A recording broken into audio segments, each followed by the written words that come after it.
Aí, tá pronto. Gente, bom dia, boa tarde, boa noite.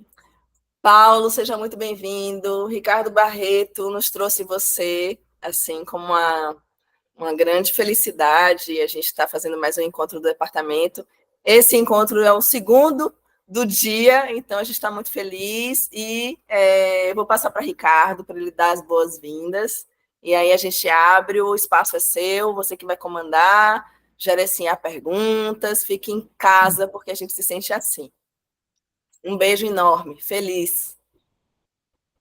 Paulo, querido, seja bem-vindo. Uma alegria, tá? Para todos nós te receber, estar com você e beber um pouco, né, das suas fontes. E você é cheio de fontes e generosíssimo. E vai ser uma alegria, tá? O Paulo é colega nosso, é psicólogo, é professor, educador, aliás, bem mais que professor, né? Ele é um educador, mestre, doutor, tem pesquisas incríveis, tem um livro publicado, né, sobre suicídio e essa interseccionalidade entre raça e o público LGBT, e tem outras coisas que ele está produzindo, ele está sempre produzindo. Então, querido, fique à vontade, a Érica já te entregou as chaves, a gente está aqui só querendo te ouvir, tá? E você vai dizendo para a gente o que você precisa e a gente vai te ajudando dentro do que for possível, tá bom? Perfeito, gente. Vocês estão me ouvindo bem? Escutam? Ah, perfeito. Primeiro, gente, nossa, que honra estar com vocês. Fico muito feliz quando o Ricardo, primeiramente, depois a Érica, né, fizeram um convite. No começo, eu confesso que eu fiquei um pouco assim, eu falei, olha, né, no trabalho, porque na verdade, da onde eu parto, né? Quem sou eu? Como o Ricardo trouxe, eu sou psicólogo, estou atualmente morando em Assis, no interior de São Paulo, que inclusive, se vocês tiverem ruídos, é porque tá uma chuva e um vento do nada, assim, começou uma chuva muito forte. Então, eu estava até com medo de acabar a energia, mas aí estou com a bateria carregada, a internet está aqui, então planos A e planos B, então já está tudo certo. Mas se tiver um barulho incomodando, vocês me avisam, tá? Por favor. Mas, então, estou como professor agora da Unesp, do campus de Assis, no curso de Psicologia. Estou no programa de pós-graduação e eu trabalho no departamento de Psicologia Clínica. E o meu trabalho, digamos assim, sempre foi muito despertencer, eu nunca me sentia pertencente, digamos assim, a algumas narrativas ditas hegemônicas na psicologia, porque trabalho muito, né, com a psicologia, dialogo muito, na verdade, com as políticas de atenção psicossocial, dialogo muito com a saúde coletiva e, sobretudo, né, com a psicologia social crítica. E bênçãos, axé. E que nós possamos aí, então, sempre começo agradecendo os meus mais velhos, e agora só fui falando, né? Olha que coisa feia. Então, gostaria de agradecer também, né, a vocês que estão presentes, sobretudo a vocês que estão aqui querendo, inclusive, trocar, partilhar, construir comigo. Eu gostaria muito de deixar isso explícito, né, de frisar isso, do quando que eu vou conversar com vocês, mas, por favor, o chat, o microfone estejam abertos para poder trocar, parar. Se me deixarem, eu falo muito. Então, por favor, olha, Patrícia, que maravilha! Faz 2 anos que eu estou aqui, então estou ainda me adaptando, conhecendo, mas atualmente eu trabalho com população em situação de rua. Sempre trabalhei, mas agora é meu carro-chefe, meu forte, meu desejo. Pop rua, população negra, e, sobretudo, população negra LGBT, que a gente pode pensar dentro desses marcadores sociais da diferença, né? Então, a população negra LGBTQIA+, que são, digamos, os meus campos de desejo, de interlocuções e tudo mais. E, dito isso, né, eu fiquei pensando, assim, né, quando a Érica, inclusive, junto com o Ricardo, pontuaram assim, o que você está aberto, né? O que você gostaria de conversar, partilhar com vocês. E eu fiquei muito pensativo, e eu não sei se é porque eu estou sem o livro aqui, ficou no departamento, mas tem um livro que chama Afropessimismo. Eu não sei se vocês já ouviram, conhecem, enfim, não é um autor da psicologia, e aí eu acho que, de novo, eu vou conversar com vocês pensando, né, tentar, de alguma certa forma, até pensar um pouco na psicologia analítica, mas, sobretudo, tentando trazer outras narrativas para conversar com a psicologia analítica. Então, acho que talvez esse vai ser o meu maior propósito, para a gente poder pensar e, sobretudo, demarcando aqui raça, gênero e diversidade e sexualidades. Eu acho que é o meu grande objetivo da gente poder pensar nessa fim de tarde, começo de noite. E, por favor, gente, eu não quero que seja uma coisa monólogo, né? Então, se tiver, inclusive, maçante, não está compreendendo, por favor, questionem, perguntem, apontem. Acho que eu quero que seja uma troca, né? E quando a Érica me trouxe a possibilidade de falar qualquer ponto a partir dos meus estudos, né, junto com o Ricardo, eu fiquei pensando que nos últimos anos eu tenho muito estado imerso numa perspectiva muito pessimista da existência, né? E de muita,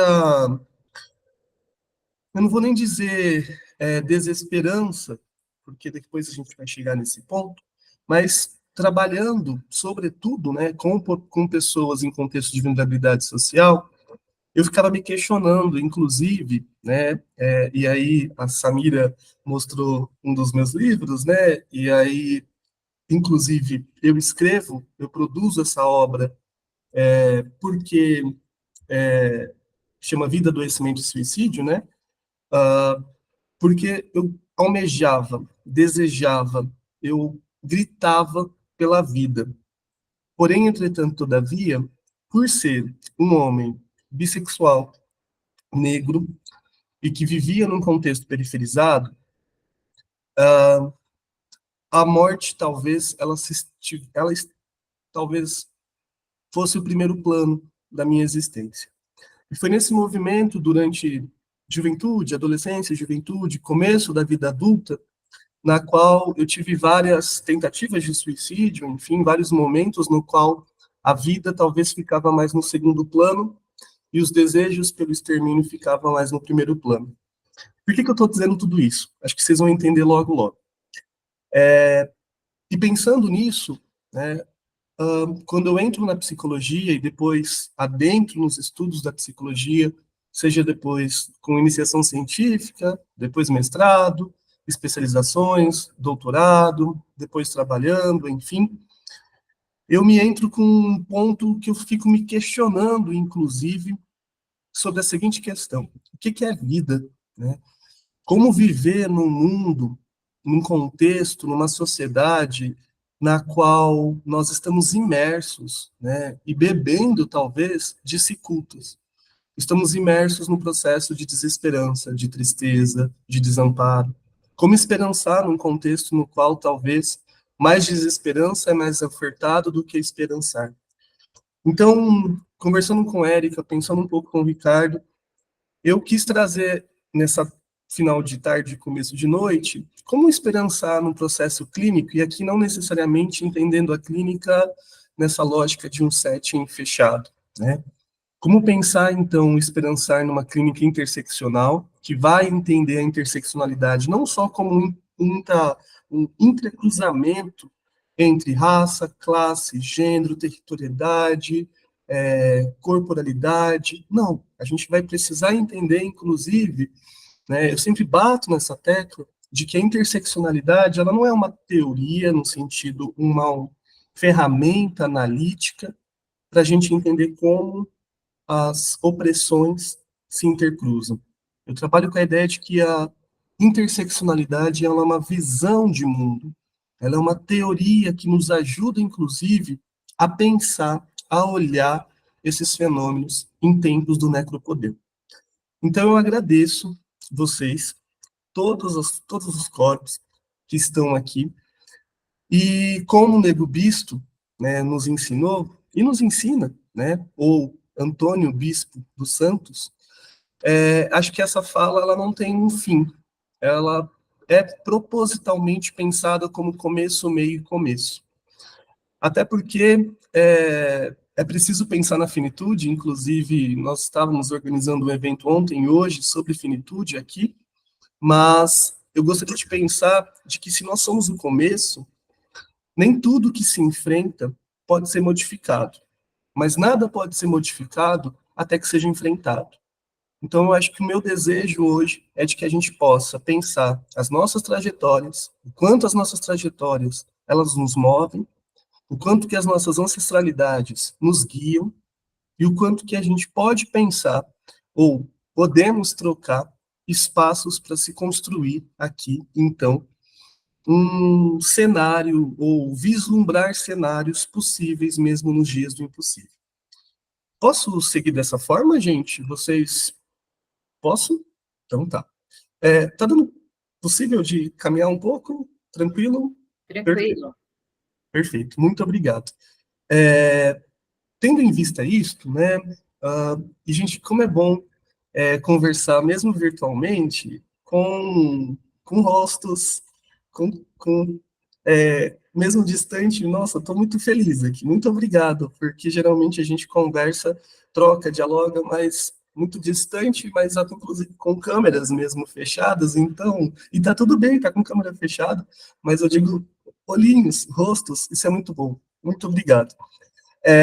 Dito isso, né, eu fiquei pensando muito numa fala de uma paciente que ela me traz a seguinte frase, e aí eu peço licença para poder ler pelo menos essa parte, para a gente poder depois continuar a nossa costura. Que ela traz, na clandestinidade, você gritou, gritou, gritou, gritou.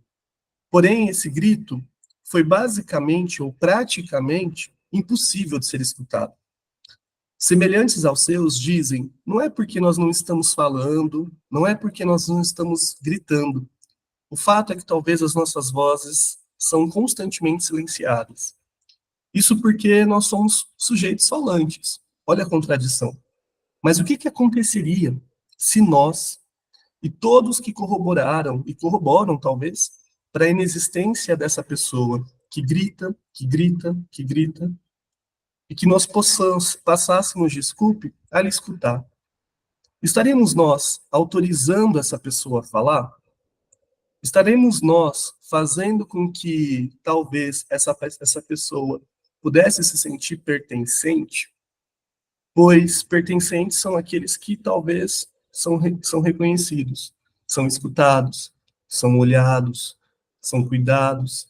Nós estaríamos então dispostos talvez a tornarmos existentes os segredos que guardamos em sete chaves, porque talvez nós não escutamos por quê? Por isso que eu sempre trabalho em qualquer fala, em qualquer aula, em qualquer espaço, do quanto que é necessário, e pode ser que inclusive essa fala possa até ecoar ou soar capacitista, porque eu sempre demarco que é preciso tornar existente, tornar visível aquilo que talvez não é visível, ou tornar existente, contornar a borda do invisível, para esse invisível tornar visível, existente. Eu sempre falo disso porque, como é, por exemplo, ser um corpo LGBTQIA+,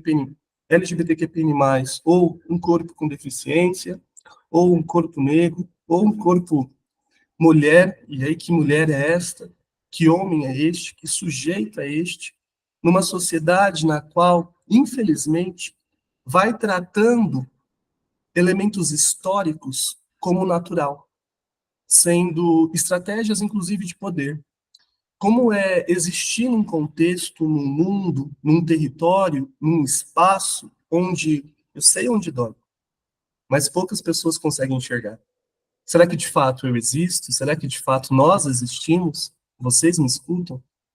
Eu fico pensando muito nisso porque trabalhar com população em situação de rua, e eu trabalho especificamente com população em situação de rua, majoritariamente pessoas negras e pessoas travestis, e homens trans e mulheres trans, eu posso ver ali, na prática, na experiência, na troca, o quanto que, e também, enfim, sou supervisor clínico, então atendo diversos outros corpos, casos, vidas, experiências, principalmente adultos e pessoas idosas, do quanto que a gente vai vendo, a gente vai visualizando que existe, então, talvez um aparato, uma estrutura de tornar existente, tornar visível, tornar possível algumas existências, e outras existências ficaram não só às margens, às franjas, mas talvez fica até mesmo tão longe, tão distante, que sequer é possível de ser escutado, visualizado e reconhecido. Eu vou, de novo, trazer o suicídio aqui, mas, enfim, a Patrícia talvez saiba, eu moro numa cidade que tem 100 mil habitantes, 105 mil habitantes. E ela cresceu, mas depois do contorno da rodovia, tem ali alguns bairros mais periferizados, mais empobrecidos. E é ali, por exemplo, que durante os 2 anos que eu estou na cidade, eu tenho visto acontecer, por exemplo, suicídios de pessoas marginalizadas, sobretudo de pessoas travestis. A margem, a parte, distante, deslocado, fora do centro. Tem um conceito da Patricia Hill Collins, que eu gosto muito, que é o estrangeiro de dentro, o outsider, né? Que é pertencer sem pertencer. Então, talvez nós pertencemos, mas sem pertencer. E eu sempre gosto de demarcar isto, porque, de novo, tratar o histórico, tratar esses processos históricos como processos naturais, sempre são estratégias de poder, de silenciamento. E pensando naquilo que o Achille Mbembe vai construir, chamado necropolítica, e aí, de novo, acho que o Foucault ele tem um movimento e uma influência grandiosa para o Achille Mbembe, ou Mbembe, mas o Mbembe ele bebe explicitamente de Frantz Fanon, em Condenados da Terra, na qual esse livro, quem não conhece, leia em algum momento da existência. Frantz Fanon, Condenados da Terra. O Mbembe, ele vai, a partir das influências, tanto de Foucault, sobretudo da lógica da biopolítica e do biopoder, mas principalmente dessa ideia que o Fanon traz, de que existem vidas condenadas à terra, condenadas à morte, que o Mbembe ele constrói esse conceito chamado necropolítica, que não é a única forma de gestão de gerar vidas e poder, mas é uma política pensada não só no fazer, deixar, mas promover condições mortíferas. E a psicologia? E nós? Onde entramos nisso? Como esperançar num cenário, num território, num contexto, da qual talvez a centralidade é a naturalização do sofrimento, é a transformação de transtornos, ou, desculpa, a naturalização, mas também expressões humanas se transformarem em processos patológicos, ou até mesmo transtornos psicológicos e psiquiátricos. Nos últimos anos, por exemplo, a gente viu, e gente, por favor, podem me cortar, perguntar, questionar, por gentileza. E só me pontuem uma questão, eu tenho até quanto tempo, porque, de novo, eu falo muito e acho que eu quis morrer, gente. Na verdade, não é que eu quis morrer, quis acabar com o meu sofrimento. E por muito tempo eu passei em silêncio. Agora que eu consigo, talvez, elaborar, quero muito falar, então me coloquem os limites, por favor. Mas posso seguir? Tem questões? Pode, não. Olha, Paulo, a gente pensou inicialmente da gente ir até umas 19, e aí depois a gente abrir para a pergunta, mas também se você quiser falar mais um pouco, também fica à vontade. Ah, tá. Até 19 horas? Não, até 19h30. Até 19h30, tá. Para acabar às 8, né? Ah, tá. Beleza, tranquilo. Mas vai gerindo como você, né, como você achar. Beleza. Então tá, muito obrigado.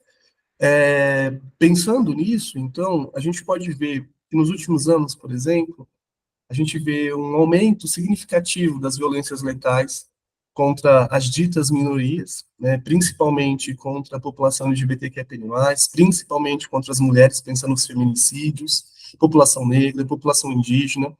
E é muito interessante, né, para a gente poder visualizar que a maioria dessas violências letais estão centralizadas no norte e nordeste deste país, onde ocorre um aumento acentuado mesmo dessas mortes. Se a gente for olhar, por exemplo, né, vários estudos, eu acho que vocês já estão cansadas e cansados de escutarem isso, né, que as pessoas LGBTQIA+, possuem 5 vezes mais possibilidades, né, de tentarem um suicídio, pessoas trans têm de 3 a 9 vezes mais chances, né, de tentarem um suicídio, ou seja, por exemplo, se a gente for pensar, a cada 23 minutos um jovem negro é assassinado neste país, não sei se vocês param para pensar sobre, a gente vê por dia um Boeing de 90 lugares cai no Brasil, que são de jovens negros que deixam famílias, que deixam, enfim, pessoas que tinham desejos. Vários são os caminhos para a gente poder explicar, por exemplo, estes fatos. Mas eu diria que a centralidade passa a ser a mesma, que são, de fato, esses marcadores que vão criando os modos de operantes desse sistema estrutural, que a gente precisa pensar a heteronormatividade, a heterossexualidade compulsória e, principalmente, o racismo e o patriarcado.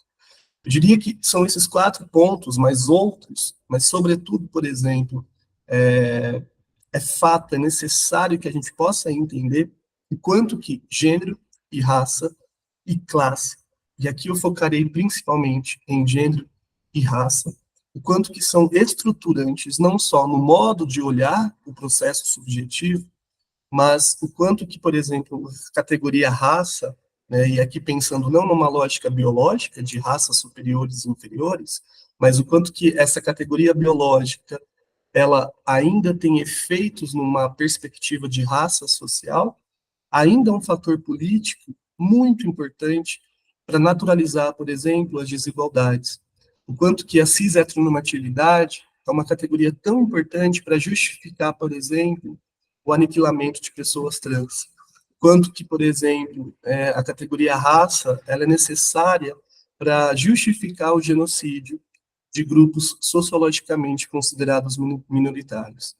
E tem um texto do Theodor Adorno, que eu gosto muito, que é a dialética do esclarecimento.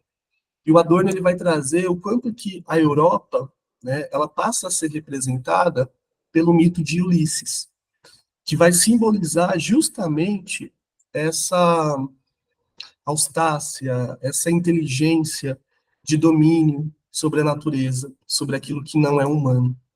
E Ulisses é um significante para um homem branco, civilizado, enquanto a natureza é o outro. E o que significa dizer isso? Se eu pego Adorno, se eu pego Fanon, quando Fanon recorre à consciência de si em Hegel, entendendo que para que eu possa ser, eu preciso de um outro, em outras palavras, a pessoa só é quando alguém reconhece essa pessoa, ou seja, a pessoa ela só é humana, ou para que ela possa se tornar humana, eu preciso deste outro. É neste outro que se condensa o sentido da existência, mas que outro é esse? Que outro é este? E como nós passamos a reconhecer corpos que foram marcados, destinados, segregados, mas, sobretudo, postos e impostos à não-vida. E sobre esses corpos incide aquilo que o Achille Mbembe vai chamar de necropoder e um necropolítico. E assim, em nome dessa realidade, inclusive da naturalização desses processos de violência, a gente vê que as mortes de alguns corpos, por exemplo, se tornam de fato comum, rotina, passa a ser um luto não reconhecido, um luto que não se torna público, noticiado, faz parte. E aí eu fico pensando, por exemplo, o caso de um jovem de 14 anos, numa cidade de São Paulo, que tira a sua vida, um jovem, negro, periferizado, gay, que, entre aspas, tira a própria vida, e a grande questão que se para, inclusive, nas discussões, não é necessariamente de pensar o que esse ato comunicacional nos diz, nos coloca para se pensar, mas é justamente de tentar, talvez, inclusive, olhar para um fenômeno que não é individual ou apenas singular e singularizar total. Um fenômeno que é, no mínimo, singular, mas, sobretudo, também universal e particular. Pensando nisso, aonde eu quero pensar com tudo isso? Né? Eu estou num preâmbulo ainda, eu estou conversando com vocês, esquentando, para a gente talvez pensar dentro desse cenário do necropoder como esperançar. Calma, que a gente vai tentar pensar juntos. Mas Sibembe, ele aponta que essa política ela não é gerada ou ela não é constituída, ela não é produzida para gerar vida, e sim a morte, né? Então a morte passa a ser uma política, uma gestão, é matar ou deixar morrer. Se isso é um projeto, não é essencialmente, então, um problema de classe ou um problema de raça ou um problema de gênero. É preciso que a gente entenda que essas três categorias, elas são reguladoras desse projeto, no mínimo essas três categorias. A gente pode pensar outras categorias que vão estruturando, que vão moldando, que vão arquitetando, inclusive que vão perpassando o nosso processo de escuta. Se a gente pensa, por exemplo, né, naquilo num outro filósofo, o Agamben, né, um filósofo italiano, que ele vai dizer que não, muitos estados de exceção, não são de fato fora da norma, e sim a regra. Eu gosto muito de pensar que por isso eu entendo a importância de demarcar que no país onde nós vivemos, ou melhor, no contexto onde nós nos encontramos, talvez não há democracia. Mas eu vou trabalhar um pouco mais à frente essa ideia. Eu sei que é uma ideia talvez, inclusive, radical demais, mas quando eu falei do texto do afropessimismo, é preciso talvez radicalizar alguns pontos. Antes, eu queria só desenvolver e reforçar algumas questões. O quanto que algumas categorias, tais como raça, classe, gênero, são ideologias necessárias, fundantes, para reforçar, inclusive, a produção de hierarquias, de diferenças, de desigualdades, de reforçar a suposição de superioridade, de inferioridade, de, inclusive, né, eu vou trazer um caso aqui específico de uma pessoa de 23 anos de idade que está em situação de rua, um homem trans, que sofre inúmeros processos de violência, até porque ele não performa aquilo que nós vamos chamar de masculinidade, né, hegemônica, hegemônica no sentido dos traços, das performances, etc. E tem uma fala que ele me traz, né, de que fica muito explícito para mim do quanto que essa ideologia de dominação, de exploração, de opressão e de desigualdade vai marcando e marca de um modo tão singular, mas que também é universal, que quando esse sujeito, por exemplo, ele precisa de fazer assim as suas necessidades básicas e ele entra dentro de um estabelecimento e ele performa, né, a sua identidade, a sua expressão, ele é logo colocado para fora, né, e as pessoas falam assim, pessoas como você aqui dentro não entram, bichos como você aqui dentro não entram. Beleza. Esse sujeito ele sai desse estabelecimento, ele perambula ali por vários lugares, até chegar numa rodoviária aqui na cidade de Assis. Chega na rodoviária, tem banheiro público, ele entra dentro do banheiro público e chama-se a polícia para tirar ele do banheiro público. Beleza? Ele é retirado do banheiro público para fazer necessidades básicas. Ele é retirado do banheiro público, é colocado para fora da rodoviária. Nisso, nessa saga, ele continua perambulando. Ao lado da rodoviária tem uma mata, enfim, um lago agora. Ele consegue fazer as necessidades básicas, mas depois, no final da tarde, a gente tem um contato com ele numa oficina, e aí ele traz que ele precisou quase que peregrinar por em torno de 2 horas e meia para conseguir fazer ali a necessidade básica, mas conseguiu fazer de modo não pertencente, mesmo pertencente. Então, o que eu quero pensar com esse caso é justamente da gente trazer aqui à tona que se é neste outro que condensa o sentido da vida, como esse outro reconhece essa vida, né? Como nós reconhecemos essas vidas. E aqui eu acho que um ponto muito importante para a gente demarcar, que eu estou entendendo, que eu não estou falando, que eu não sou, inclusive, uma pessoa que não reconhece, talvez, esse sofrimento. Pelo contrário, reconhece e reconhecemos, talvez não só reconhecemos, como nos importamos com isso. Mas como que a gente escuta, inclusive, e operacionaliza o que fazer com a escuta desse sofrimento? Porque se institui inúmeros processos de violências, projetos genocidas, de tal modo que a gente passa, inclusive, fazer associações e se cristalizar, inclusive, de lugares sociais. Logo, alguns nascem condenados e outros nascem, de fato, com a pele-alvo, e não a pele-alvo. Na mira do fuzil, tem um texto da Raquel Gouveia, Raquel Passos Gouveia, um livro, na verdade, na mira do fuzil, que ela vai trazer a intersecção de gênero, raça e, sobretudo, classe, para se pensar os processos de violência, né? Então, a gente tem visto, talvez, se a gente for pegar um grande nome antigo, mas que é uma referência hegemônica, né? Goffman, quando ele vai trazer as instituições totais que vão produzindo a mortificação do eu, talvez agora as instituições totais são os consultórios, são os espaços de cuidado, na qual a gente vai produzindo mais e mais mortificações do eu, de destituição de identidades. E isso, destituir a identidade, sei lá, por exemplo, eu posso falar para a Samira, posso falar para a Érica, para a Virna, para a Isa, destituir a identidade desses corpos, isso não é a morte? Em vida, talvez?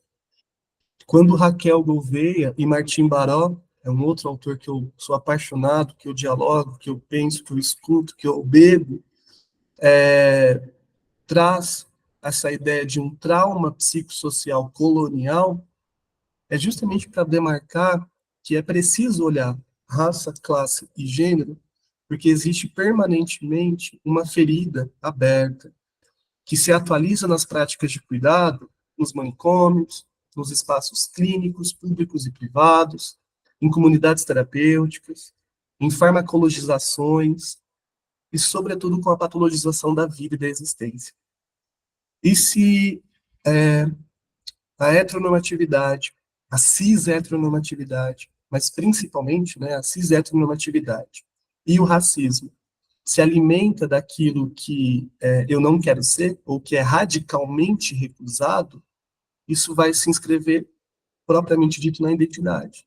Então, o outro é violento, o outro é sujo, o outro que não consegue me escutar, o outro que não consegue, inclusive, se cuidar.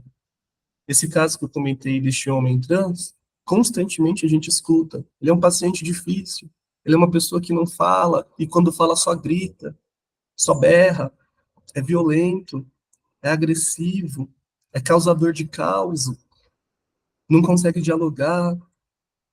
E é muito interessante porque quando, e temos um outro homem trans que também está nos nossos cuidados, esse sujeito, as pessoas falam, ele é tão dócil, ele fala tão devagar, ele é tão querido, mas é um sujeito que constantemente, inclusive pela sua doçura, pelo seu silêncio, está constantemente, inclusive, demarcando, ei, vocês não estão me ouvindo, vocês estão talvez me infantilizando. Então, aqui, todas essas narrativas que eu estou trazendo para vocês, não sei se está fazendo sentido ou não, mas para a gente poder pensar que talvez existe uma estratégia da supremacia branca, da heteronormatividade, da cis-heteronormatividade, uma estratégia de autopreservação do narcisismo, de projetar o estranho, é quase que uma solução mesmo psíquica, né? Quase que uma solução de compromisso, um mecanismo mesmo, na qual a paranoia pode ser um modelo. Então, o outro, e assim a gente rejeita, a gente aniquila, a gente degrada, aquilo que não me agrada, aquilo que eu não quero escutar, aquilo que eu não reconheço, e a gente vê o passado se coincidindo com o presente, né? A criação de monstruosidades, a lógica eugenista, depois manicomial, Hoje, né, as famosas curas gays, as políticas das guerras drogas, a gente vê outras políticas, mas produzindo, de fato, territórios, campos do não-vida. E aí, novamente, ignorar o passado, nós somos incentivados a repetir esses erros coloniais. E o que significa morrer na colônia? Acho que tudo isso que eu estou trazendo, gente, é mais do que para dizer esse mesmo Estado, essas mesmas práticas, essas mesmas mãos que produzem cuidado, ou o mesmo Estado que é responsável por produzir cuidado, produz não só vida, mas produz morte. Eu diria que existe talvez uma bioética em percurso, mas até que ponto a ética da vida contempla corpos dissidentes? Eu não gosto desse termo, eu não gosto desse conceito, não trabalho com esse conceito. Eu não trabalho com o conceito de monstruosidade. Eu não sou um monstro, eu sou humano, eu sou sujeito, eu sou indivíduo. Eu já tentei ser monstro para poder ser escutado, mas hoje eu recuso, inclusive, esse lugar que foi imposto. E quando eu falei que talvez não há democracia, é justamente porque impera um modo de funcionamento heteronormativo, racista e colonial. É preciso demarcar a democracia, é preciso localizar a democracia para quem, para quais vidas. E aí a gente tem um livro belíssimo da Judith Butler, Quadros de Guerra, Corpos que Importam, em 2003, Quadros de Guerra, em 2015, que vão pensar justamente como o luto, os enquadramentos de vida vão sendo postos e construídos. Portanto, por meio desse sistema sistema cisgênero, eu entendo que a interseccionalidade, ela não só é um instrumento para entender como raça, classe e gênero se intercruzam, mas um instrumento de luta, um instrumento de esperançar, um instrumento que se apresenta como uma ética da vida. Eu poderia trazer Kimberlé Crenshaw, eu poderia trazer Lélia Gonzalez, eu poderia trazer Audre Lorde, eu poderia trazer Patrícia Hill Collins, eu poderia trazer Beatriz Nascimento, Luísa Barros, e tantas outras, Sueli Carneiro, tantas outras mulheres, tantos outros homens negros que vão pensar esse conceito tão importante, tão caro, que me salvou, inclusive. A Kershaw, ela não pretendia criar uma teoria das opressões, mas denunciar a invisibilidade de múltiplas formas de opressões e combater essas desigualdades, né? E a interseccionalidade, ela, em outras palavras, ela chega por meio da identidade. Como que as identidades se relacionam? Olhando para vocês, gente, eu estou assim encantado, porque vocês são um grupo diverso. E eu acho que a diversidade, isso é lindo, isso é ótimo. Pela diversidade que a gente, de fato, se constrói, se constitui. E, inclusive, é pela diversidade, e é não só de corpos, de pensamentos, de experiências, de vidas, de espaço, territorialidade, de idade, de geração, que a gente vai conseguir, talvez, almejar um possível respirar. E eu acredito muito que quando Crenshaw, Patrícia Hill Collins e outras feministas radicais negras, ou feminismos radicais negros, trazem, inclusive, a interseccionalidade como um paradigma, como um método, e principalmente como uma ferramenta analítica, é poder pensar que a interseccionalidade é uma praxis cotidiana. Olhar justamente as consequências estruturais das dinâmicas desses eixos de opressão, raça, classe, gênero, território, geração, idade, corpos, como esses modelos de opressões se expressam e produzem sistemas discriminatórios que criam desigualdades básicas e que se estruturam, inclusive, produzindo mais e mais desigualdade, eu diria que isso é uma praxis cotidiana para a gente poder sempre olhar a partir dessa lente. Por isso que é uma teoria social crítica. A interseccionalidade foi, talvez, o ponto central para questionar o que é mulher, que é homem.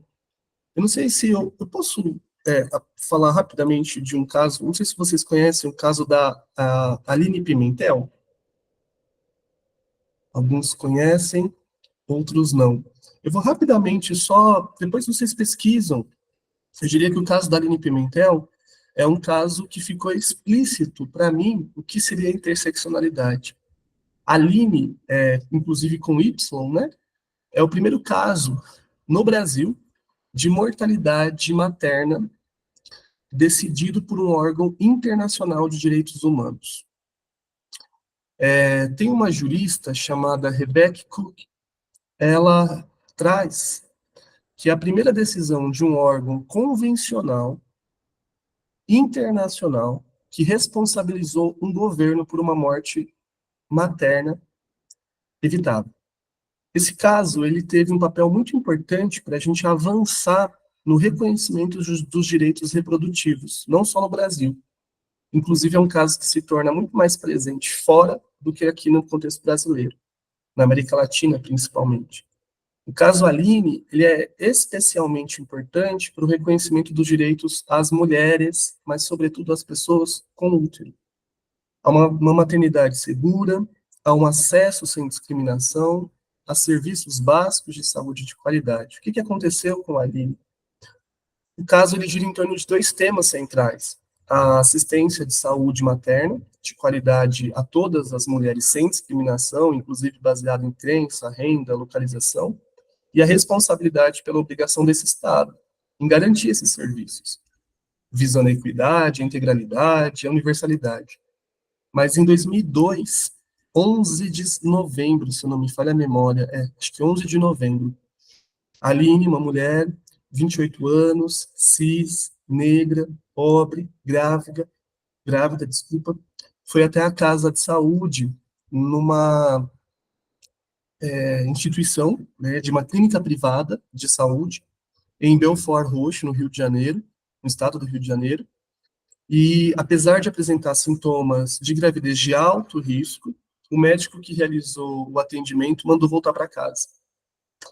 E contudo, né, os seus sintomas se agravaram, se intensificaram nos dias seguintes, de forma que ela retornou ali à clínica. Neste momento, quando ela retorna, os médicos não conseguiram mais detectar os batimentos cardíacos fetais. Seu parto, então, foi induzido, 6 horas depois, resultando ali em um feto natimorto.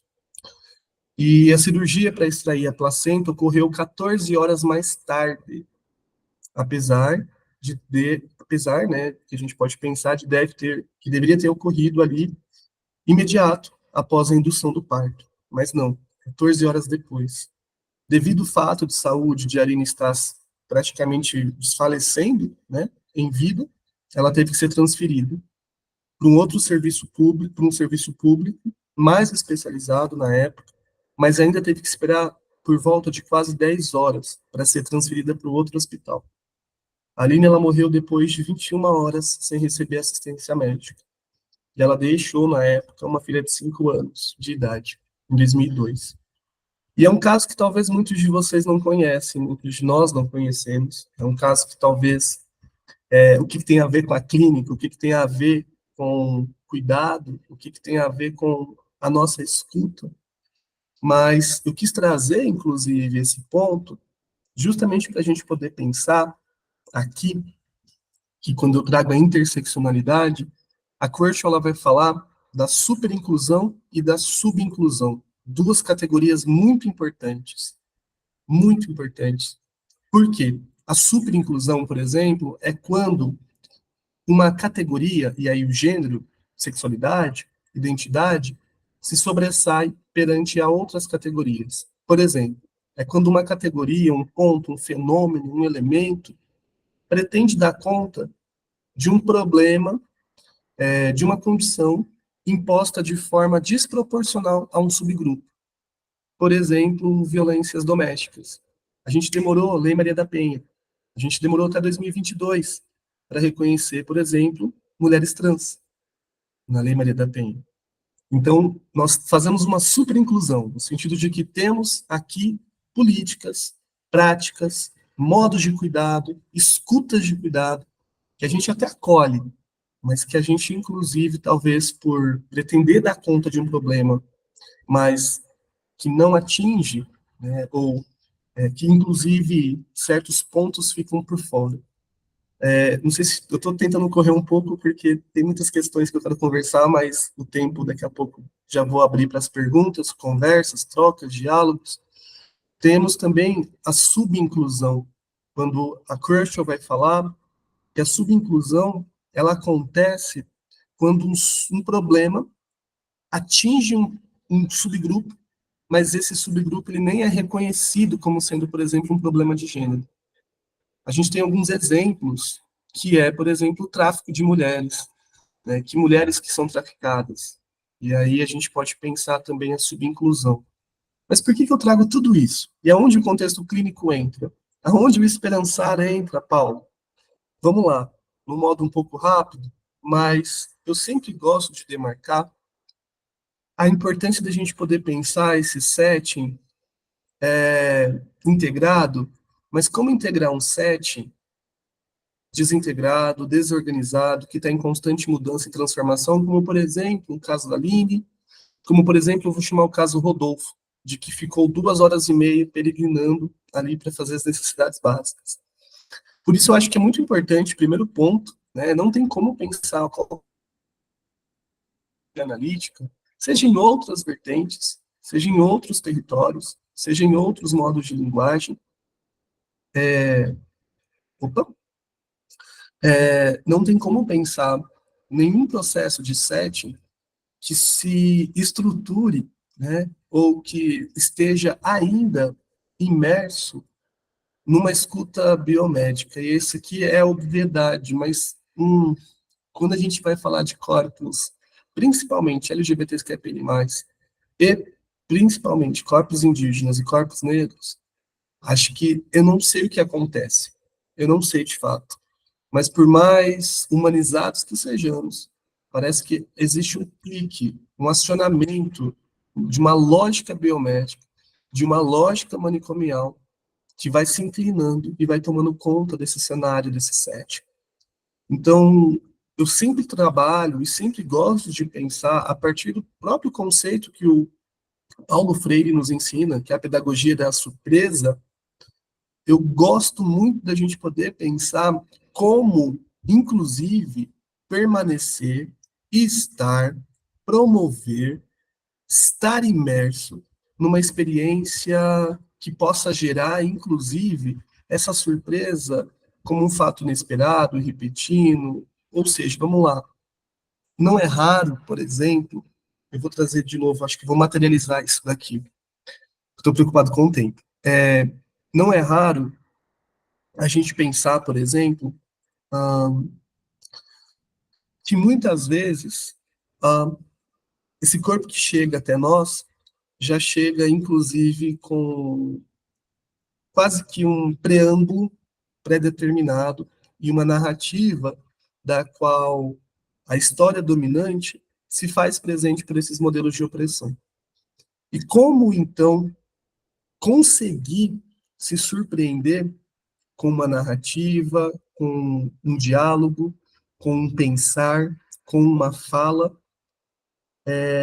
que não reproduza e que não reforce essa lógica biomédica, essa lógica asepsia, essa lógica distante.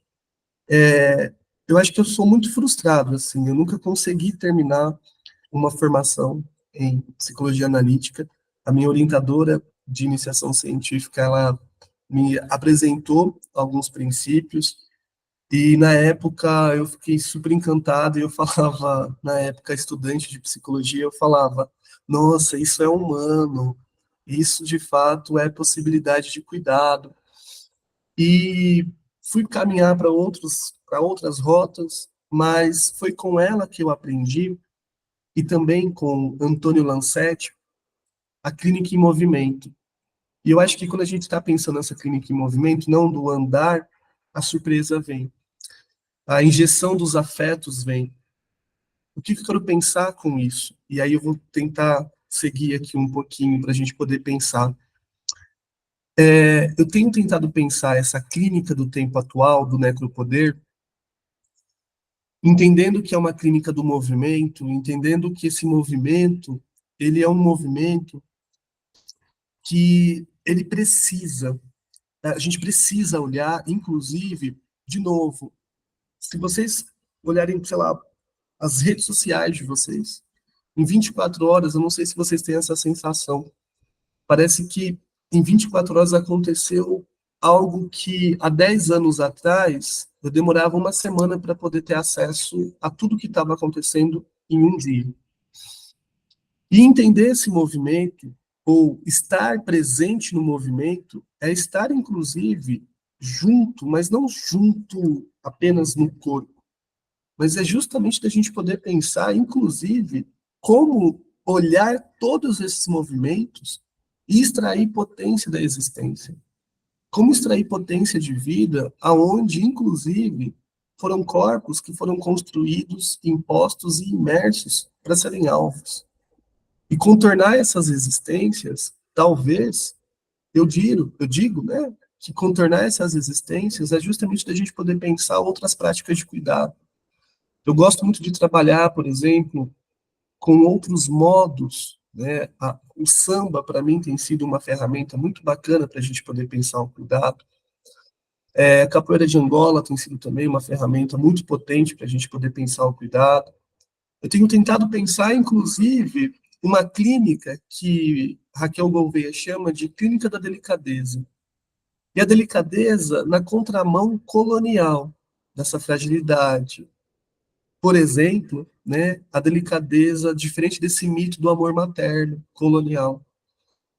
E delicadeza de entender a ruptura da desumanização que vai sendo posta e imposta a nós. E eu acho, gente, por isso que eu começo a minha fala com começo, meio e começo, que é tentar, inclusive, construir como pensar outras formas de ser, de estar, de pensar em um mundo que está em ruínas. Se todo corpo necessita de expansão, por exemplo, quem me conhecia 20 anos atrás falava, caramba, você era tão contido.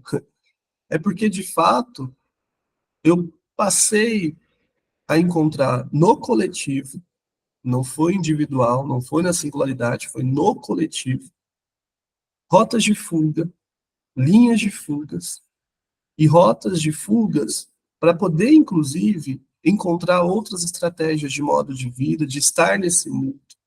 E por isso que o setting analítico eu não consigo entender como não ser um setting do escoamento, aonde do extravamento, do extravasar, desculpa, do relaxamento, inclusive, e da nutrição deste corpo para se pensar as potencialidades e as possíveis heranças do que eu posso carregar.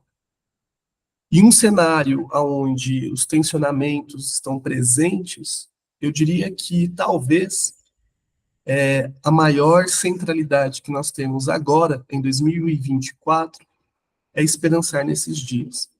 Quando Paulo Freire escreve a obra Pedagogia da Esperança, em 92, o que nós estávamos vivendo em 1992? O Brasil da desesperança. Após ditadura, governos intensos, complicados, a crise da moeda financeira, o impeachment, a queda da União Soviética, a queda do Muro de Berlim. E pensar a pedagogia da esperança é justamente uma afirmação com o futuro. É utopia. Eu não sei se vocês são, mas eu sou muito poliana. Eu sou muito poliana. Utopia de enquanto mobilizador. Utopia justamente de quanto que Michel Foucault traz, né? Onde há poder, há resistência. Há poder, mas há resistências. E como pensar a resistência na possibilidade de criação? E aí, quando Paulo Freire traz também em Pedagogia do Oprimido, mas ele retoma em Pedagogia da Esperança, essas situações limites. Né? O quanto que são nas situações limites, olha a pandemia, são nas situações limites que nasce a esperança. E eu não estou romantizando a desgraça, a violência, as desigualdades, não é isso. Mas é justamente da gente talvez tentar pensar que não basta apenas a consciência da esperança para cultivar mudanças, mas, prometo que eu estou acabando, trabalhar com diversidade, trabalhar com corpos pretos, trabalhar com corpos LGBTs+, é trabalhar com plasticidade psíquica. é ser atleta psíquico e afetivo.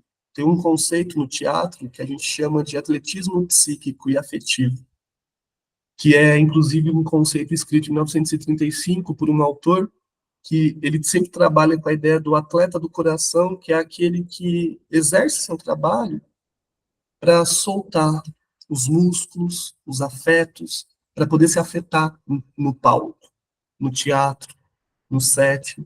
Eu gosto muito de pensar que nós também, enquanto psis, enquanto profissionais da saúde, enquanto profissionais do cuidado, precisamos ser, então, esse atleta afetivo e, principalmente,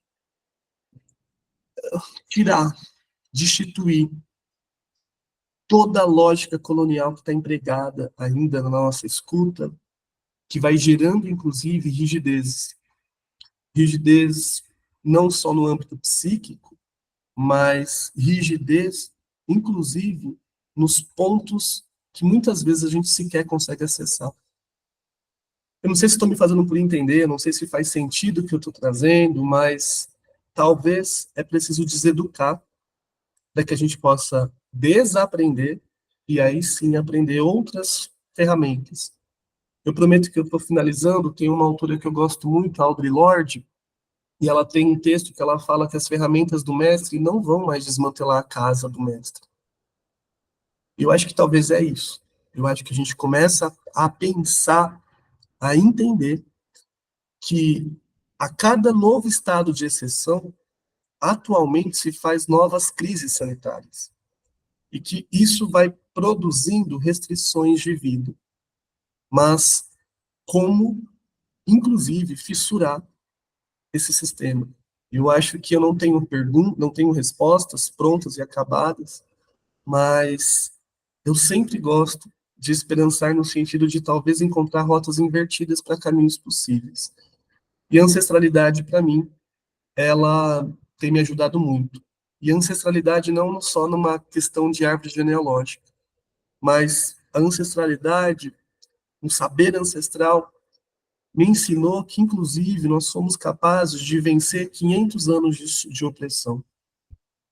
O saber ancestral me ensinou de que, mesmo diante da epidemia ou da peste gay, passamos, sobrevivemos e resistimos. A ancestralidade me ensina e me ensinou que há mais de 500 anos fomos colocados, talvez, como corpos dóceis, corpos domesticados, corpos sem almas. Por isso que eu acredito tanto numa nova forma de ser sujeitos, mesmo no mundo que esteja em ruína. Eu dedico essa frase, essa fala e esse espaço, gente, principalmente para aquelas pessoas que nos deixaram, mas não que nos deixaram por livre e espontânea vontade, mas que se foram pela força brutal desse necropoder. Mas também eu dedico esperança, mas sobretudo modos de existências vivíveis e possíveis para nós que estamos aqui. E que a gente tem uma tarefa enorme, que é tentar forjar uma nova realidade nesse mundo que está em ruínas. Por isso que eu sempre demarco, né, que falar é um ato de libertação, mas também é de autonomia e também é um ato político. E que nós possamos falar, e por isso que eu sempre trouxe e sempre trago, que não mais na clandestinidade, mas sim que a gente possa, de fato, falar e ser escutado. Eu acho que é isso, gente, para esse momento. Muito obrigado. Desculpe se eu atravessei, se não era isso que vocês estavam pensando. E acho que é isso. Me coloco à disposição.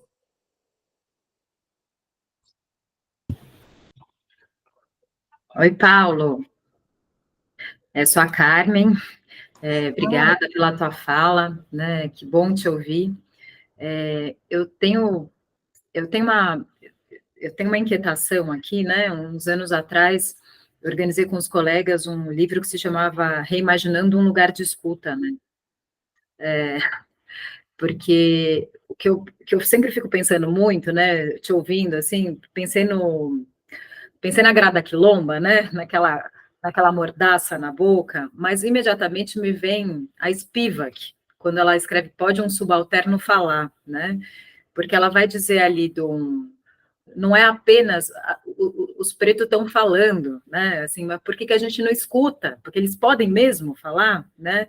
E eu sempre me pergunto isso na clínica, né? Porque eu fico pensando que sim, que tem um esperançar, tem um cultivo da utopia, né? Porque acho que a distopia mata, né? Assim, então eu sempre fico pensando assim, quão importante é a gente se saber localizado epistemologicamente, né? O analista, né?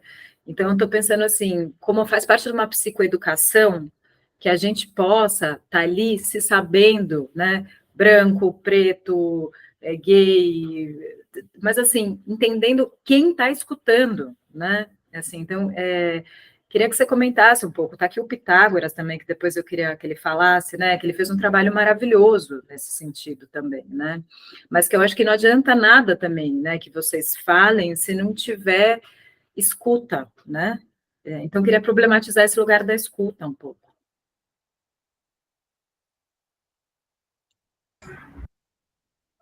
Já posso? Ou... Pode? Não, queria só parabenizar. Tem mão levantada, né? Deixa eu respeitar a ordem, então. Desculpa, gente. Pitágoras, eu fiquei com vontade de falar de você também, do seu trabalho. Obrigado, Patrícia. Eu acho que o espaço é seu, né? Acima de tudo, aqui também de falar. E eu só, talvez como troca também aqui, falar que, assim, há umas 2 semanas atrás eu discuti um texto da Fanny Brewster, que é uma analista junguiana, que discute... Você conhece, Paulo? Que legal. E aí, quando você falou, né, desses encontros com a psicologia junguiana, né, ela fala disso, né, na experiência dela, que em muitos momentos ela pensou em desistir, né, porque tem uns textos ardidos aí do Jung, né, mas o que manteve ela na psicologia analítica foi ter passado pelo processo, né? E o trabalho, e outra coisa legal de destacar, e depois ir pesquisar teoria, enfim, né? Ela viveu a análise junguiana, fez muito sentido para ela, foi disruptivo, importante, inclusive, para esse processo, né? De tornar quem ela é, e o trabalho dela, que é super interessante, que ela desenvolve com grupos, né? E esse trabalho em clínica ampliada, tal, né? Então, muito interessante sua fala, muito gostoso de te ouvir.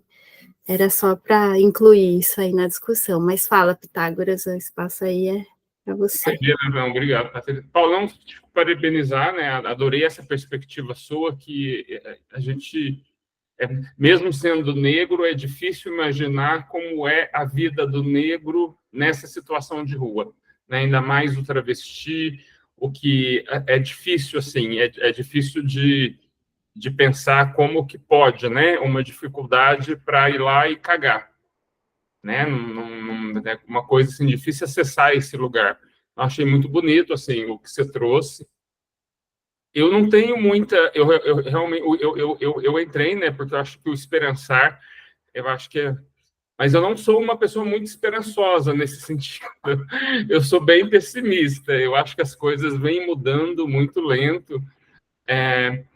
Eu acho que tem cada vez mais as pessoas... A gente está discutindo isso, mas eu acho que se as pessoas brancas não se envolverem emocionalmente, realmente não vai ter mudança, né? Ainda mais, eu acho que ainda é um grito muito de negros, né? Que estão cada vez mais... por exemplo, essas questões começaram a ficar, para mim, muito dolorosas, muito evidentes, e comecei a questionar isso em terapia quando eu tinha só 35 anos, né? Então, foi muito tarde, né? E eu passei uma infância, adolescência, juventude inteira extremamente ansioso. Eu era uma pessoa super ansiosa. Era um outro Pitágoras, só que eu não acessava qual que era o problema, né? Não acessava isso. Hoje, assim, eu gosto... Eu vejo, eu tenho uma paciente de 18 e uma paciente de 22, negras, uma preta retinta, e a gente discute essas coisas, né? Então, para mim, o esperançar está um pouco... Eu falei, nossa, que delícia ver que essas questões já estão vindo aos 18 anos. eu demorei 35 para começar a abrir os olhos, né? Então, a clínica, para mim, é um esperançar, assim, né? A sociedade, infelizmente, não. Acho que a sociedade, a gente ainda está caminhando de uma forma muito lenta, né? Eu acho que... eu discuto isso, né? Eu no trabalho eu falo, nossa, como eu trabalho que eu apresentei lá no Coisa, tem um slide que eu falo, né? Que me dá a minha impressão é que a branquitude no Brasil ela é muito mais alienada do que a branquitude, por exemplo, nos Estados Unidos. Aí eu questiono questões de colonialidade e tudo mais, né? E é muito vivo ainda no Brasil, né? A gente tem aqui, eu moro num bairro que está prédio um atrás do outro, né? E é muito evidente, assim, ainda tem aquela coisa colonial de a porta da frente, a porta dos fundos, o elevador de serviço, né? Ainda tem gente que acha que é bonito, né? A empregada doméstica vestir uniforme. E então acho que a gente ainda está muito entranhado, né? Com essa lógica colonialista, né? Então, mas obrigado, assim, eu adorei e adorei o seu esperançar. Não sei, mas não é muito meu, né? Mas é isso. Obrigado, viu? Vai, Mel. Olá, boa noite, Paulo. Eu gostaria de agradecer por todas essas reflexões, partilhas. Foi uma fala muito rica, né? É difícil escolher um ponto só para tentar conversar aqui contigo. Acho que precisaria de algumas horas, né, para ter uma troca de qualidade. Então, eu vou focar em um ponto, um desses pontos que me chamou a atenção, né? Que você trouxe a questão do pacto narcísico como uma dificuldade para a gente combater essas muitas estruturas de opressão, né? Mas no final da sua fala você foi trazendo esperançar, algumas alternativas, subversões, e você falou em fissura também. E eu fiquei pensando comigo aqui, né? Como é que você acredita, né, que poderíamos tentar mapear essas fissuras e promover rupturas nesse pacto narcísico, não só reproduzido pelos outros, mas reproduzidos por nós também? Obrigada.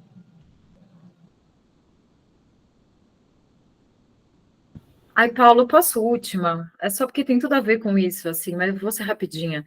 É que eu fico pensando que às vezes a clínica parece uma contingência tão fraca, né, assim, para esse tamanho de coisa, né? E eu sempre fico pensando numa psicologia, né, que conversa aí com o mundo também, né? Mas voltando à clínica, eu fico pensando, né, se não faz parte dessa clínica possível do Esperançar, uma psicoeducação, né? É só isso. Gente, eu tô assim, borbulhando aqui. Anotei já uma página, quase uma página inteira aqui de questões. Eu acho que tem uma coisa, né, principalmente, vou tentar pensar junto com Karen, Pitágoras, Patrícia e Melissa, mas também, enfim, fiquem bastante à vontade para parar ou pontuar, ressignificar também alguns outros pontos. E eu fiquei muito pensando, né, quando Pitágoras traz, e a Karen, mas o Pitágoras traz essa ideia do... eu até anotei aqui, pequenas coisas no esperançar. Eu vou lá longe, e aí eu volto, né, para os pontos que vocês trouxeram. Semana passada eu estava no Belém do Pará, num evento do COPENE, que é um congresso de pesquisadores negros, e eu estava ministrando um minicurso sobre suicídio, e no final, uma pessoa me pergunta mesmo, assim, da onde que eu tiro forças para continuar, né? E aí eu não soube responder, assim, eu não consegui responder, assim, inclusive me paralisou, assim, né? E foi muito alguns caminhos que eu tive com, principalmente, né, com algumas literaturas da psicologia analítica que eu, uau! E aí eu paralisava e não, demorei uma semana para pensar, e o Pitágoras, em 2 minutos, você conseguiu sistematizar algo que eu fiquei pensando mais de uma semana, que foi, eu acho que a gente, assim, vou fazer uma analogia com o racismo. Eu brinco que eu aprendi isso com Maria Lúcia Silva, ela é uma das fundadoras do Ama Psique. Ela faz uma associação ao racismo como se fosse uma poeira. Você acabou de limpar a casa, sei lá, passou um pano, você passa o dedo, tem poeira. E ela vai fazer essa analogia com o racismo no Brasil. E eu fiquei pensando, né, do quanto que essas pequenas coisas, essas partículas, talvez justamente por ser pequenas e partículas, e pensando num sistema da redicracia, um sistema neoliberal, que vai produzindo cada vez mais, inclusive, uma, um processo do que o pequeno, do que o que é, enfim, tão singular, pouco importa, não tem valor, a gente fica, inclusive, eu vou usar esse termo, mas é um termo que pode soar, inclusive, como capacitista, então deixa eu repensar. Enfim, eu acho que não, acho que esse termo não. De uma cegueira mesmo, no sentido de eu demorei para pensar uma semana que eu falar, gente, a esperança está, por exemplo, nos encontros com os alunos, na clínica, na escuta. Inclusive, quando a gente faz, por exemplo, em agosto, agora a gente fez o primeiro Fórum Pop Rua é, aqui na cidade de Assis, que foi o primeiro fórum que durou uma semana. Assim, foi genial a gente poder, inclusive, fazer com que as pessoas em situação de rua, em alguns espaços, pudessem não só ocupar, mas aí eu acho que a Karen trouxe um ponto que é muito importante, que é localizar, inclusive, uma sociedade, um espaço, uma população que não é enxergada, que é invisibilizada. Olha o meu ato falho, né? Falando não é invisibilizada totalmente. E teve um determinado momento que nós estávamos tão preocupados, inclusive com a comida, porque estava dando meio-dia e meio, a gente estava desde as 8 horas, tinham tomado uns café 8 horas da manhã, e totalmente todos muito atentos, assim, vamos comer, e eles estavam fazendo uma roda de samba em frente à Câmara Municipal, que tinha sido lido a carta de princípios de direitos, que as 75 pessoas que estavam ocupando o fórum tinham escrito por eles mesmos, durante 2 meses, desejando e pontuando, olha, o que, que nós desejamos. Talvez muitos deles não queriam, inclusive, sair do contexto de rua, mas eles queriam, por exemplo, um espaço seguro para, ora, tomar um banho, fazer as trocas pessoais, etc. E aí eles, numa roda de samba, e a gente totalmente preocupado, vamos comer, vamos comer, vamos comer. Vou chamar de Jackson, olha, pega no meu braço e fala, só aprecia, olha isso, daqui a pouco a gente come. Então, o que eu quero pensar com essa fala, né? Quando a Karen traz essa ideia, inclusive de localizar o analista, eu acho muito importante, porque, e quando Pitágoras fala 15, 18 anos, né, já está reconhecendo, por exemplo, as violências do racismo, eu vejo, por exemplo, alguns alunos, e agora não me lembro, foi a Patrícia que trouxe a autora, eu soube dessa autora por uma aluna de 2º ano do curso de graduação de psicologia. Então, que eu trabalho com grupos, e ela trouxe, tem isso, prof. E, então, assim, alunos que chegam no 1º ano, 2º ano, tô lendo Judith Butler, tô lendo Angela Davis, tô lendo Greta Quilomba. Então, acho que tem uma questão muito importante para a gente poder pensar, né, não só na localização, mas tem um ponto que aí eu não sei se eu vou fugir um pouco, mas que Karen e Melissa também me convida a pensar, que tem uma autora que é a Robin DiAngelo, né, que ela vai trazer da fragilidade branca, mas a gente pode pensar das fragilidades cis-heteronormativas, das fragilidades capacitistas, que é quando alguns temas acionam ou são colocados nesses espaços, no setting, a gente acaba reagindo ou apresentando sintomas justamente para tentar voltar a um equilíbrio da norma, afastar esses temas. E eu sinto que muitas vezes nós analistas e, enfim, ou profissionais da saúde e a própria profissionais da psicologia, muitas vezes nós temos um privilégio, e aí, sobretudo as pessoas brancas, têm um privilégio de uma ignorância premiada. O que significa dizer isso? é não precisar pensar, sentir e refletir sobre. E essa ignorância premiada, eu acho que é muito tranquila, ela é muito confortável, e eu não preciso me deslocar, eu não preciso, inclusive, romper com este processo. E quantos de nós temos tantos prêmios de ignorâncias que a gente carrega nas nossas escutas? E tem, inclusive, um ponto, né, muito central, que eu sempre costumo dizer, que a branquitude, ou a supremacia branca, ela tem uma ignorância premiada que é justamente não se vê enquanto indivíduo racializado, né? Então, acho que o maior privilégio, né, da branquitude é não se ver como sujeito, como indivíduo. Eu vou contar um caso, rapidamente, pensando, inclusive, nesse pacto narcísico. Estava indo, como eu falei, para o Copene, eu moro em Assis, eu precisava ir até Guarulhos, e eu tenho pavor de direção, eu não consigo dirigir. Até tenho carteira, mas eu não consigo, tenho medo, muito medo. E fui de ônibus, e eu sentei no fundo, porque não tinha mais poltrona, só tinha no fundo. E era um ônibus da meia-noite. E eu moro em Assis, em uma cidade anterior chama Prudente, Presidente Prudente. E ele sai de Presidente Prudente e vai até São Paulo, Barra Funda. Sai de Presidente Prudente, chegou em Assis. Eu vi que um rapaz ficou me olhando muito feio quando a gente foi embarcar, me olhando muito mesmo, mas ok. Eu sentei ao lado de um rapaz, do meu outro lado tínhamos mais duas poltronas, dois rapazes também sentados, e na minha frente uma moça sozinha, com uma poltrona do lado vazia. Passando 15 minutos de viagem, esse rapaz que tinha me olhado feio no embarque, sai do meio do ônibus e vai do lado dessa moça, e constantemente ele fica olhando para esses dois rapazes do lado, e olhando para dois rapazes, para mim, e para esse outro rapaz do meu lado. E virava, olhava, e do nada, ele me saca uma arma e coloca na minha testa. E fala, mão para cima, mão para cima, mão para cima. Você também, vagabundo.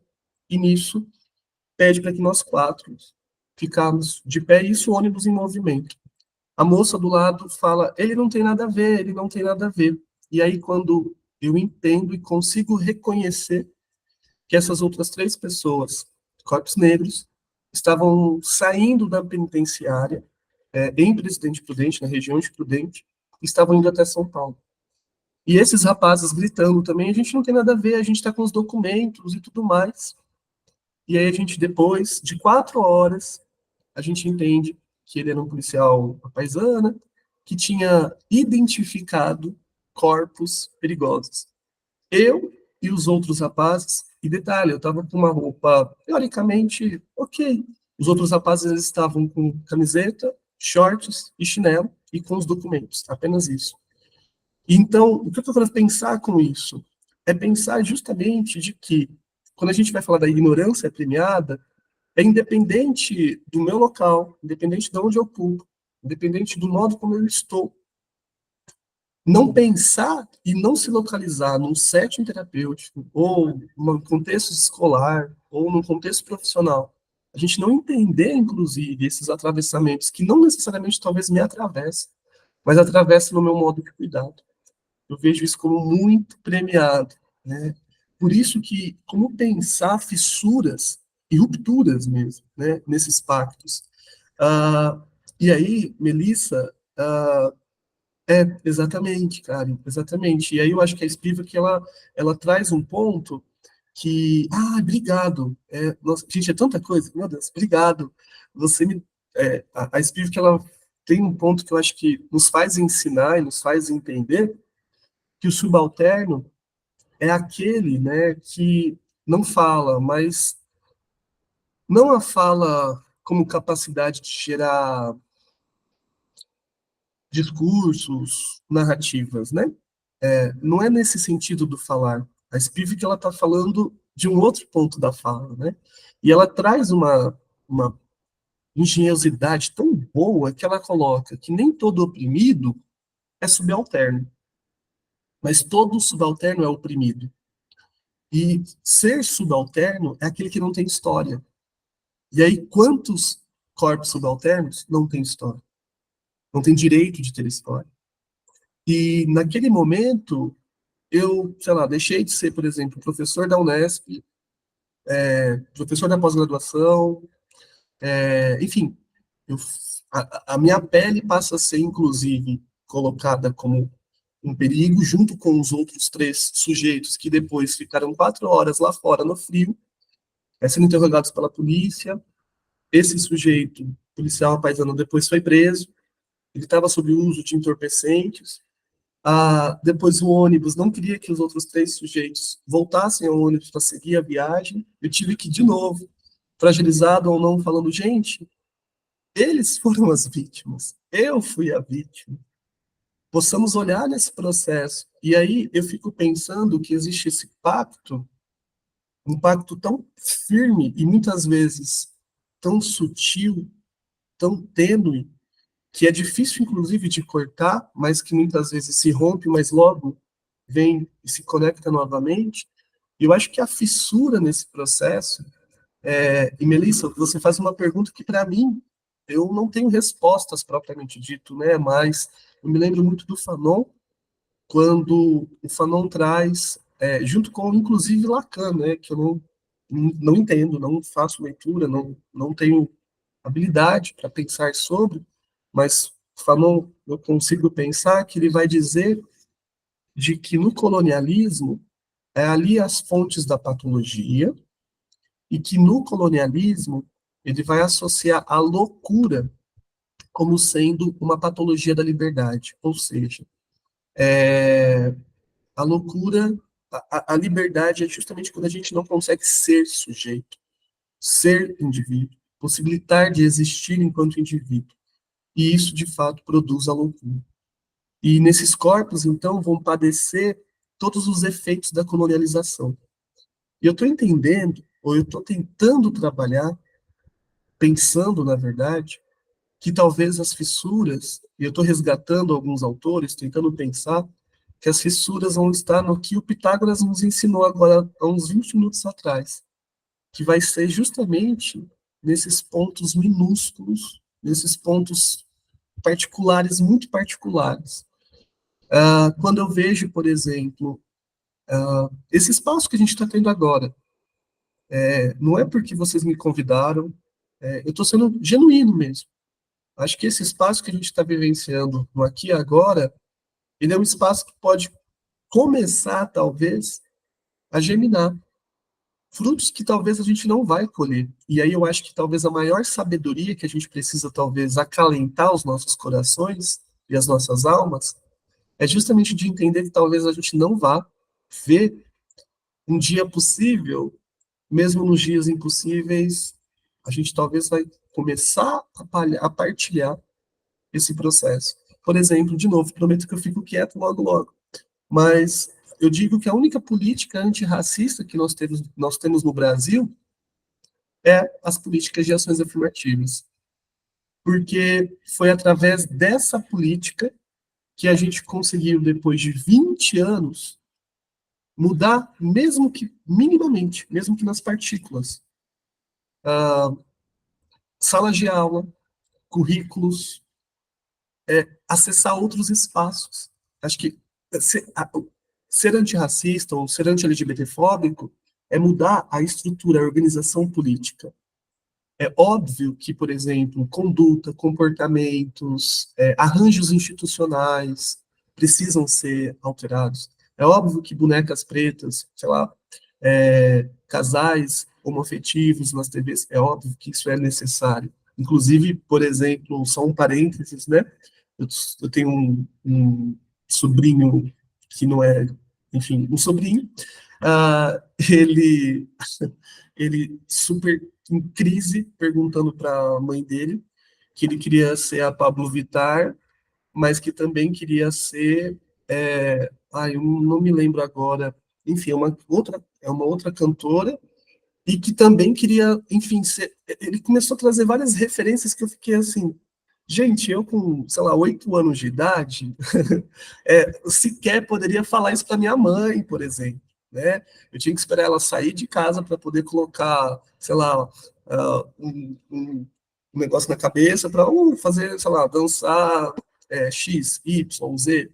Então, eu acho que isso é também esperançar, acho que isso é também visualizar processos de mudanças, de avanços, mesmo em dias de retrocessos, mas a gente também não pode ser ingênuo de achar que isso também já é suficiente, que a gente precisa, inclusive, talvez rupturar nessas organizações políticas. Então, eu tento bater bastante na tecla disso, assim, do quanto que, o que a gente também está esvaziando muitas vezes, o que a gente chama de antirracismo ou qualquer outro modo de enfrentamento às opressões. Não sei se eu consegui responder, gente, mas, enfim. Ô, Paulo, posso trazer duas imagens rapidinho, assim? Se você quiser acabar também, tudo bem, gente. Eu gosto, né? Enfim. Fiquei pensando nas frestas, né? Assim, fiquei pensando o quanto a fricção, né, não ajuda a produzir, né? Estou pensando em duas situações. Uma do Lancet mesmo, acho que na Casa de Inverno, quando ele vai falar da situação dos moços de rua, e ele vai falar, né, da lei do abrigo, esqueci o nome lá, onde tinha que tomar banho, né, assim, e que tinha uma resistência, né, e ele trabalhando aquilo institucionalmente, ele vai se dando conta que a sujeira era a única coisa que restava enquanto identidade corporal, né, assim, então, quer dizer, esse deslocamento, né, em relação a uma alteridade, né, que não é a sua, né, assim, e como você monta num porco aí, quando você tem que tomar banho, porque você está destruindo, né, a identidade de alguém, né, enfim. Essa e uma situação da clínica, né, que eu tive uma vez, que era uma pessoa, uma travesti preta, assim, gorda, né, e aí ela tinha uma situação onde um cara quis montar lá uma casa com ela e tal, só que ele era casado, enfim, né, e ela era toda feminista, tal, e aquilo me incomodava, né, porque eu achava um lugar de merda, na verdade, assim, né. E ela era muito feminista também, né? Então era um negócio complicado, assim. Só que aí, né, assim, eu fui entendendo muito assim, me fez muito ter que me deslocar dessa posição, porque tinha uma situação ali onde ela nunca sequer tinha sido olhada, era só como fetiche, né? Porque era uma travesti e tal. Nunca com desejo, jamais com projeto, né? Assim, de pertença. Então, assim, para ela, aquilo estava sensacional. Eu não sei se está sensacional, se não está, não é isso, mas de alguma forma tinha algo para ser vivido, né, naquela experiência, né, assim, apesar do meu feminismo ou do dela, né, assim, então, queria trazer essas situações, porque são duas situações de fricção, né.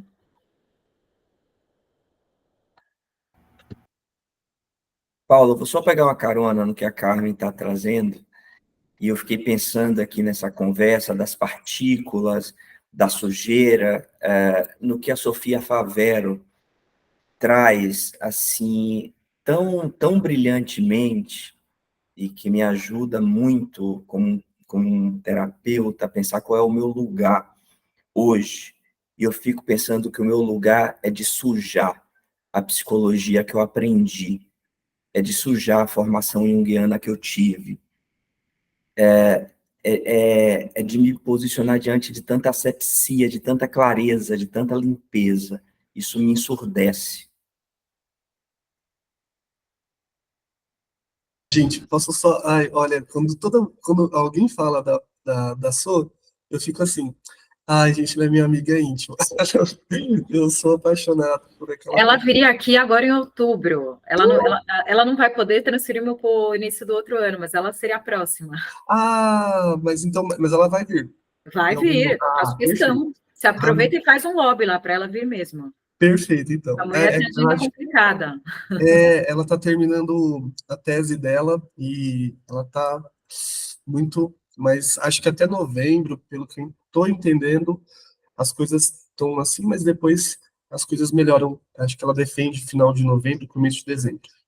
Mas acho que é isso, assim, tanto vocês dois trouxeram um ponto muito que eu fico refletindo muito, assim, que, nossa, essa questão da sujeira é uma discussão, assim, que eu acho que a gente pode ficar aqui interminável, que é, inclusive, fazendo uma associação também, né, não só com, gente, minha cabeça, assim, fica pensando um monte de coisa, mas cuidados paliativos, por exemplo, né, a gente chega no sujeito e a gente, inclusive, transpõe para ele como que deve ser o cuidado, o que ele quer como cuidado, né, E por que eu estou dizendo isso? Porque, de novo, né, na minha prática, eu fui entendendo, inclusive, a diferença entre os nômades, né, os andarilhos, as pessoas em situação de rua, é, e principalmente, né, os nômades, né, ou os ditos andarilhos,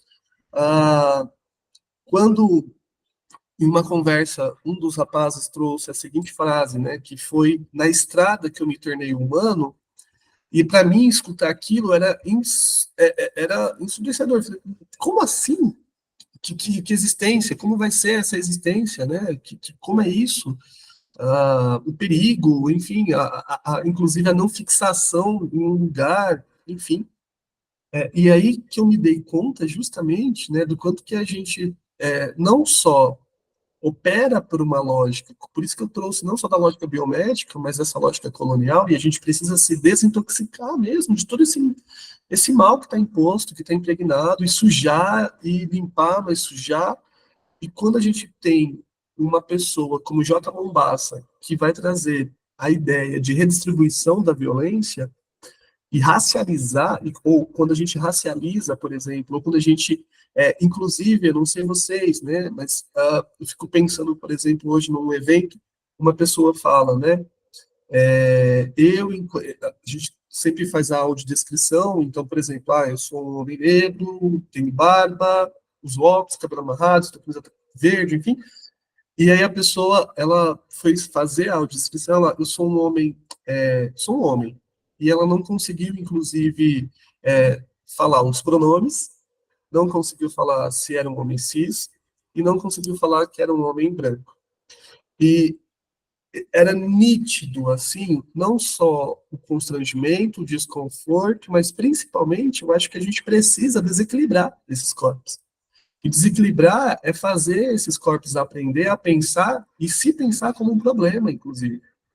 E não só enquanto um problema singular para ficar imerso numa culpa, inclusive numa lógica de culpa cristã, mas é de pensar enquanto esse corpo, como eu posso, inclusive, agora fissurar.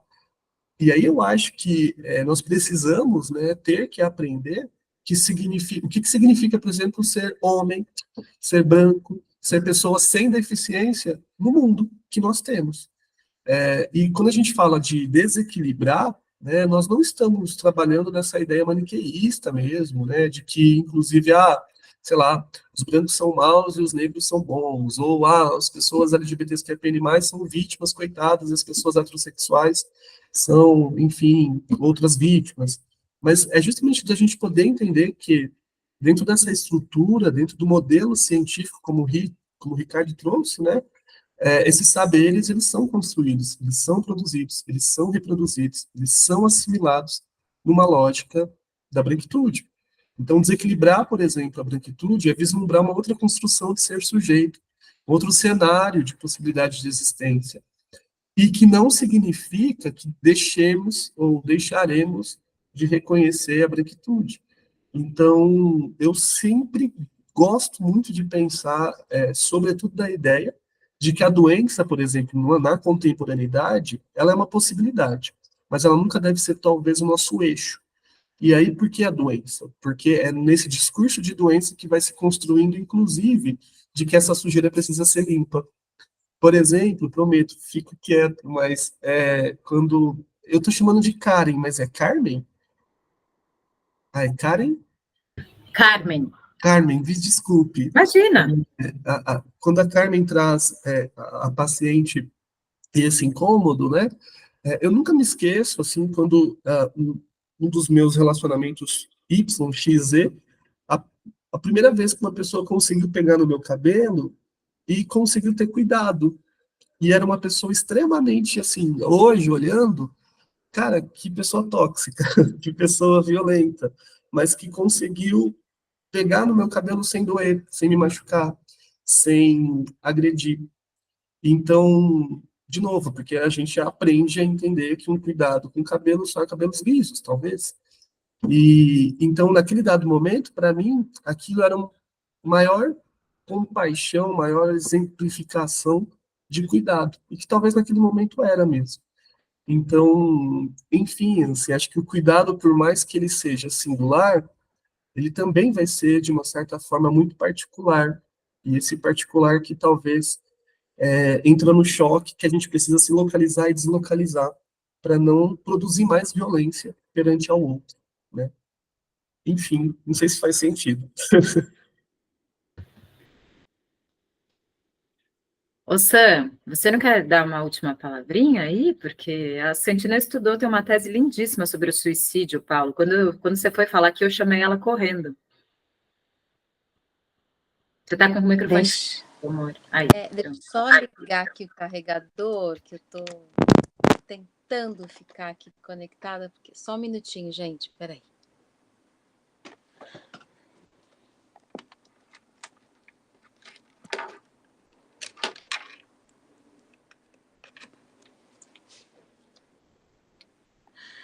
Aí, consegui ligar. Bom, eu tinha acabado de escrever aí no chat, né, Paula, assim, nossa, quantas referências, ideias, aprofundamentos, quanta generosidade sua, né? E eu fico super grata e feliz de ter conseguido estar aqui hoje nesse encontro, Lili, Paulo, Ricardo.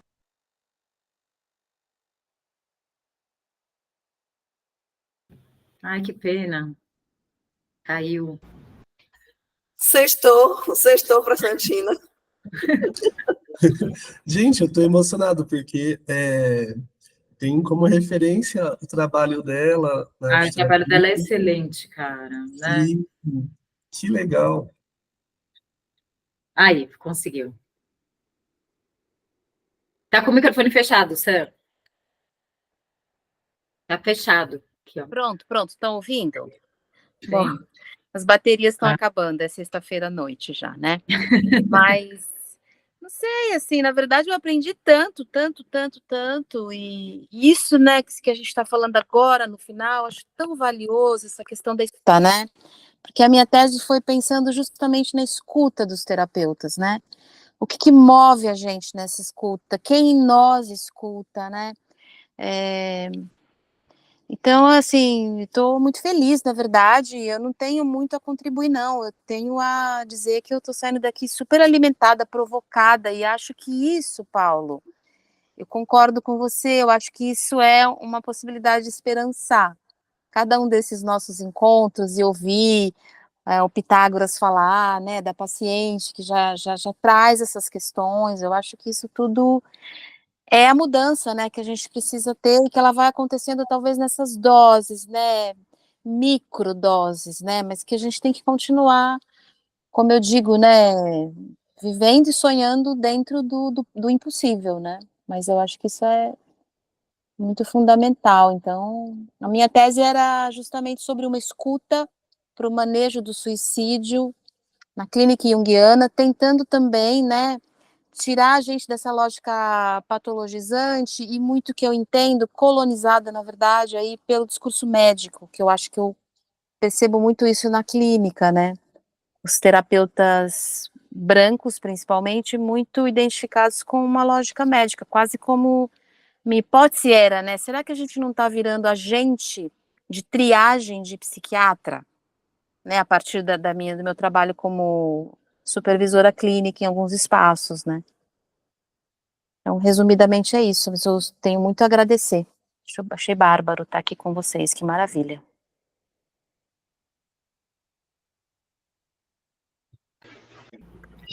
Boa noite.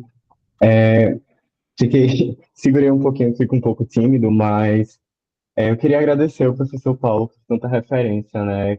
Acho que pegar um pouco de carona na fala da Santina. Estou iniciando minha trajetória acadêmica, estou aqui como intruso. Eu sou aqui da UFRN e eu estou trabalhando com notificação de tentativas de suicídio da população LGBT.